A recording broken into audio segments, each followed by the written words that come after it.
हुकूमत ने अचानक दावा किया कि 21 साल तो बाद इन्ने अरसे तो बाद PIA ने पहली वारी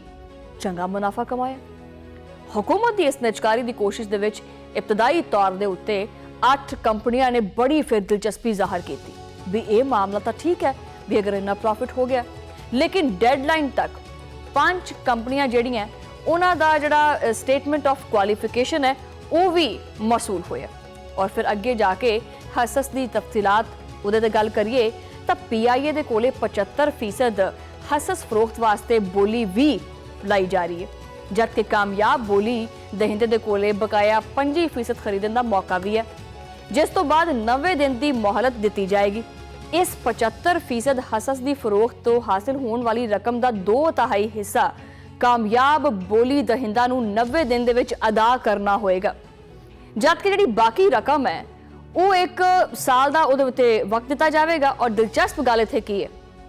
इत्थे सब तो दिलचस्प गल यह है कि 75% हसस की जिहड़ी फरोख्त है हुकूमत को सिर्फ 7.5% रकम हासिल होएगी, जबकि बाकी सरमाया जिहड़ा हैगा वो PIA जिहड़ा उहदे विच ही लगेगा,